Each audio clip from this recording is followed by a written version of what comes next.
ಕರ್ನಾಟಕ ಗೋವಾ ಗಡಿಯಲ್ಲಿ 400 ಕೋಟಿ ರಾಬರಿ ಕೇಸ್ಗೆ ಸಂಬಂಧಪಟ್ಟಂತೆ ಗ್ಯಾರಂಟಿ ನ್ಯೂಸ್ಗೆ ಬೆಳಗಾವಿ ಎಸ್ಪಿ ಸ್ಫೋಟಕ ಮಾಹಿತಿಯನ್ನು ಹಂಚಿಕೊಂಡಿದ್ದಾರೆ. ಜನವರಿ 6ರಂದು ನಾಸಿಕ್ ಜಿಲ್ಲಾ ವರಿಷ್ಠಾಧಿಕಾರಿ ನಮಗೆ ಪತ್ರವನ್ನ ಬರೆದಿದ್ದಾರೆ. ನಮಗೆ ಪತ್ರ ಬರುತ್ತೆ ಅವಾಗ ಗಡಿ ಭಾಗದ ಚೋರ್ಲಾ ಘಾಟ್ನಲ್ಲಿ ರಾಬರಿಯಾಗಿದೆ ಅಂತ ಹೇಳಿ 400 ಕೋಟಿ ರಾಬರಿಯಾಗಿದೆ ಅಂತ ಪತ್ರದಲ್ಲಿ ಉಲ್ಲೇಖವನ್ನ ಮಾಡಲಾಗಿತ್ತು. ಚೋರ್ಲಾ ಘಾಟ್ 3 ರಾಜ್ಯಗಳಿಗೆ ಬರುತ್ತೆ. ಇದು ಚೋರ್ಲಾ ಘಾಟ್ ಅನ್ನೋದು ಏನಿದೆಯಲ್ಲ, ಆ ಘಾಟ್ ಬರೀ ಒಂದೇ ರಾಜ್ಯಕ್ಕೆ ಸೀಮಿತವಾಗಿಲ್ಲ. ಯಾವ ನೋಟು ಅಂತ ಅಧಿಕೃತವಾಗಿ ಗೊತ್ತಾಗಿಲ್ಲ. ಘಾಟ್ನಲ್ಲಿ ಹೊಸದಾಗಿ ಸಿಸಿ ಕ್ಯಾಮೆರಾವನ್ನ ಹಾಕೋದಕ್ಕೆ ಈಗ ನಿರ್ಧಾರವನ್ನ ಮಾಡ್ತಾ ಇದ್ದಾರೆ. ನೋಡಿ, ಘಾಟ್ನಲ್ಲಿ ಇಲ್ಲಿಯವರೆಗೂ ಕೂಡ ಯಾವುದೇ ರೀತಿಯಾದಂತಹ ಸಿಸಿಟಿವಿಯ ಕ್ಯಾಮೆರಾಗಳು ಇರಲಿಲ್ಲ. ಯಾಕೆಂತಂದ್ರೆ ಅಲ್ಲಿ ನೆಟ್ವರ್ಕು ಕೂಡ ಇಲ್ಲ. ಸೊ ಹಾಗಾಗಿ ಈಗ ಸಿಸಿ ಕ್ಯಾಮೆರಾವನ್ನ ಹಾಕೋದಕ್ಕೆ ನಿರ್ಧಾರವನ್ನ ಮಾಡ್ತಾ ಇದ್ದಾರೆ.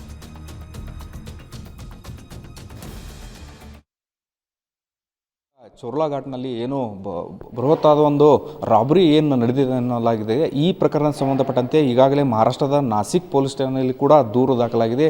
ಈಗಾಗಲೇ ದೂರು ದಾಖಲಾದ ನಂತರ ಬೆಳಗಾವಿ ಪೊಲೀಸರಿಗೆ ಒಂದು ಮಾಹಿತಿನೂ ಕೂಡ ರವಾನೆ ಮಾಡಿರ್ತಕ್ಕಂಥದ್ದು. ಈ ಬಗ್ಗೆ ಸಂಪೂರ್ಣವಾಗಿ ನಮಗೆ ಮಾಹಿತಿಯನ್ನು ನೀಡಲಿಕ್ಕೆ ನಮ್ಮ ಜೊತೆ ಈಗ ಬೆಳಗಾವಿ ಎಸ್ ಪಿ ಆದಂಥ ಕೆ ರಾಮರಾಜನ್ ಸರ್ ಇದ್ದಾರೆ. ಅವ್ರನ್ನೂ ಕೂಡ ಮಾತಾಡ್ಸೋಣ. ಸರ್, ಈಗ ಕಳೆದ ಅಕ್ಟೋಬರ್ ತಿಂಗಳಲ್ಲಿ ಒಂದು ಪ್ರಕರಣ ರಾಬರಿ ಆಗಿದೆ ಅನ್ನೋ ಪ್ರಕರಣ ಕುರಿತಂತೆ ನಾಸಿಕ್ ಪೊಲೀಸ್ ಠಾಣೆಯಿಂದ ನಿಮಗೆ ಒಂದು ಪತ್ರ ಬಂದಿದೆ. ಸೊ ಆ ಪತ್ರದ ಉಲ್ಲೇಖ ಏನು ಸರ್? ಏನು ಘಟನೆ ಆಗಿರೋದು ಅನ್ನೋ ಒಂದು ಉಲ್ಲೇಖನೂ ಮಾಡಿದಾರಂತ. ಇಲ್ಲ, ಇದರಲ್ಲಿ ಫಸ್ಟ್ ಇನ್ನೊಂದು ಕ್ಲಾರಿಫೈ ಮಾಡ್ತೀನಿ. FIR ಆಗಿರೋದು ಫಸ್ಟ್ ಆಫ್ ಆಲ್ ಇದಕ್ಕಾಗಿರೋದಾಗಿ ಇದರಲ್ಲಿ ತಿಳಿಸಿಲ್ಲ. FIR ಒಂದು ಕಿಡ್ನ್ಯಾಪ್ ಕೇಸಲ್ಲಿ FIR ಆಗುತ್ತದೆ. ಸಂದೀಪ್ ದತ್ತಾ ಪಾಟೀಲ್ ಎಂಬುವನ ಒಂದು ವಿರಾಟ್ ಗಾಂಧಿ ಎಂಬುವನ ಸೂಚನೆ ಮೇಲ್ಗಡೆ ವಿಶಾಲ್ ನಾಯ್ಡು ಮತ್ತು ಒಂದು 3 ಜನ ಸೇರಿ ಕಿಡ್ನ್ಯಾಪ್ ಮಾಡಿರೋದಾಗಿ ಹೇಳಿ ಒಂದು FIR ಆಗುತ್ತದೆ.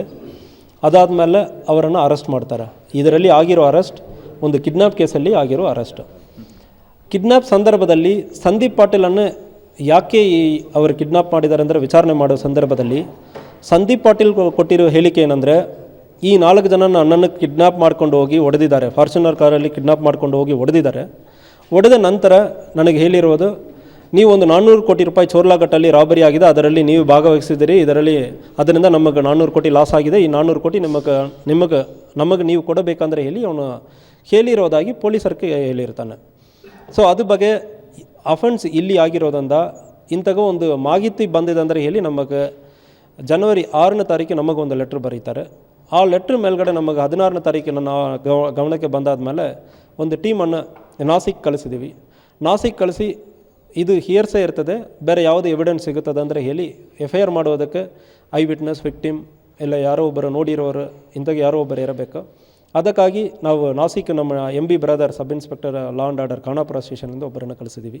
ಪೊಲೀಸರಿಗೆ ಮಾಹಿತಿಯನ್ನು ಹಂಚ್ಕೊಂಡಿದ್ದಾನಂತ ಸಂದೀಪ್ ಪಾಟೀಲ್ ಅವನು ನಮಗೆ ಹೇಳಿರೋ ಮಾಹಿತಿ ಏನಂದ್ರೆ, ನನ್ನ ಕಿಡ್ನ್ಯಾಪ್ ಮಾಡಿರೋದು ಕಾರಣ ಯಾವುದೋ ಒಂದು 400 ಕೋಟಿ ರೂಪಾಯಿ ನಾನು ತೊಗೊಂಡಿರೋದಾಗಿ ಅನುಮಾನದಿಂದ ನನ್ನನ್ನು ಕಿಡ್ನ್ಯಾಪ್ ಮಾಡಿದ್ದಾರೆ ಅಂದರೆ ಅವನು ಹೇಳಿರ್ತಾನೆ.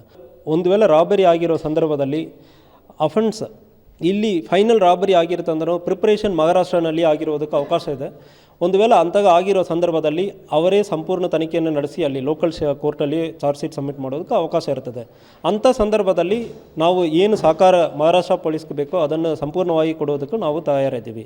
ಒಂದು ವೇಳೆ ಅಫೆನ್ಸ್ ನಡೆದಿರೋದು ಮತ್ತು ಸ್ಟಾರ್ಟ್ ಆಗಿರೋದು ಇಲ್ಲಿಯೇ ಅಂದ್ರ ಸಂದರ್ಭದಲ್ಲಿ ನಮಗೆ ಅದ್ರ ಬಗ್ಗೆ ಏನೋ ಒಂದು ಮಾಹಿತಿ ಕೊಡ್ತಾರಂದ್ರೆ FIR ದಾಖಲು ಮಾಡಿ ನಾವು ಈ ಕೇಸನ್ನು ತನಿಖೆ ಮಾಡೋದಕ್ಕೂ ರೆಡಿ ಇದ್ದೀವಿ. ಸರ್, ಒಂದು ಚೋರ್ಲಾ ಘಾಟದಿಂದ ನಮಗೆ ಇಲ್ಲಿ ಬೆಳಗಾವಿ ಬರುವಂಥದ್ದಂಥದ್ದಲ್ಲಿ ಯಾವುದೇ ರೀತಿ CCTV ಫುಟೇಜು ಕೂಡ ಸಾಕಷ್ಟು ಇಲ್ಲ. ಒಂದು ವೇಳೆ ಕಂಟೈನರ್ ದಾಟಿದ್ರೆ ಅಲ್ಲಿ ಚೆಕ್ ಪೋಸ್ಟ್ಗಳು ನಿರ್ಮಾಣ ಮಾಡ್ಕೊಂಡು ಆ ಹಿನ್ನೆಲೆಯಲ್ಲಿ ಮುಂದಿನ ದಿನಗಳಲ್ಲಿ ಸರ್ ತಾವು ಏನಾದರೂ ಕ್ರಮ ತಗೊಳ್ಕೊಡೋದಾದ್ರೆ? ಸೊ ಈ ಹಿನ್ನೆಲೆಯಲ್ಲಿ ಈಗ ಗೌರ್ಮೆಂಟ್ಲಿಂದ ಸುಮಾರು ಒಂದು 5 ಕೋಟಿ CCTV ಕ್ಯಾಮರಾ ನೇಮಿಸೋದಕ್ಕೆ ನಮಗೆ ಗೌರ್ಮೆಂಟ್ಲಿಂದ ಬಂತು. ಸೊ ಅದರಲ್ಲಿ ನಾವು ಮುಂದುವರಿತೀವಿ. ಚೋರ್ಲಾ ಘಾಟ್ ಏರಿಯಾ ಇಂಥಗೆ ಇಂಟೀರಿಯರ್ ಏರಿಯಾಗಳಲ್ಲಿ ಜಾಸ್ತಿ CCTV ಕ್ಯಾಮರಾವನ್ನು ಇನ್ಸ್ಟಾಲ್ ಮಾಡ್ತೀವಿ. ಇದಿಷ್ಟು ಕೆ ಎಂ ರಾಮರಾಜನ್ ಅವರ ಮಾತಾಗಿರ್ತಕ್ಕಂಥದ್ದು. ಈಗಾಗಲೇ ನಾವು ರಾಜ್ಯ ಸರ್ಕಾರಕ್ಕೂ ಕೂಡ ಅಲ್ಲಿ ಚೋರ್ಲಾ ಘಾಟಿಂದ ಬೆಳಗಾವಿ ಬರುವಂಥ ಹಂತದಲ್ಲಿ ಕೂಡ CCTV ಹಾಕಲಿಕ್ಕೂ ಕೂಡ ಪರ್ಮಿಷನ್ ಕೇಳ್ತಾ ಇದ್ವಿ. ಅಲ್ಲದೆ ಈ ಪ್ರಕರಣ ಸಂಬಂಧಪಟ್ಟಂತೆ ಈಗಾಗಲೇ ನಾವು ಕೂಡ ಪತ್ರವನ್ನು ಕೂಡ ಬರೆದಿರ್ತಕ್ಕಂಥದ್ದು. ನಮಗೆ ಯಾವುದಾದ್ರೂ ದೂರನ್ನು ಕೊಟ್ಟರೆ ಆ ವಿರುದ್ಧ ಸಂಬಂಧಪಟ್ಟಂತೆ ಪ್ರಕರಣವನ್ನು ದಾಖಲಿಸಿಕೊಂಡು ತನಿಖೆಯನ್ನು ಮಾಡ್ತೀವಿ. ನಮ್ಮ ಟೀಮ್ ಕೂಡ ಈಗ ಸದ್ಯ ನಾಸಿಕ್ದಲ್ಲಿ ಕೂಡ ಇದೆ. ಈಗಾಗಲೇ ದೂರುದಾರ ಇದ್ದಾನೆ ಸಂದೀಪ್ ಪಾಟೀಲ್, ಆತನ ವಿಚಾರಣೆ ಕೂಡ ಮಾಡಲಾಗ್ತಿತ್ತು. ಈಗ SIT ಅಲ್ಲಿ ತನಿಖೆ ಆಗೋದು ಹಿನ್ನೆಲೆಯಲ್ಲಿ ನಾವು ಕೂಡ ಏನಂತಂದರೆ SIT ತನಿಖೆ ನಂತರ ಏನು ಉಳಿದ ಆರೋಪಿಗಳೇನಿದ್ದಾರೆ ಅವ್ರನ್ನ ವಿಚಾರಣೆ ಮಾಡುವಂಥ ಕೆಲಸವನ್ನು ಕೂಡ ಮಾಡ್ತೀವಿ ಅನ್ನೋ ಮಾತನ್ನು ಹೇಳ್ತಾ ಇದ್ದಾರೆ. ಕ್ಯಾಮರಾ ಪರ್ಸನ್ ವಿಶ್ವನಾಥ್ ಪಾಟೀಲ್ ಜೊತೆ ರಾಜೇಶ್ ಹುಗಾರ್, ಗ್ಯಾರಂಟಿ ನ್ಯೂಸ್, ಬೆಳಗಾವಿ.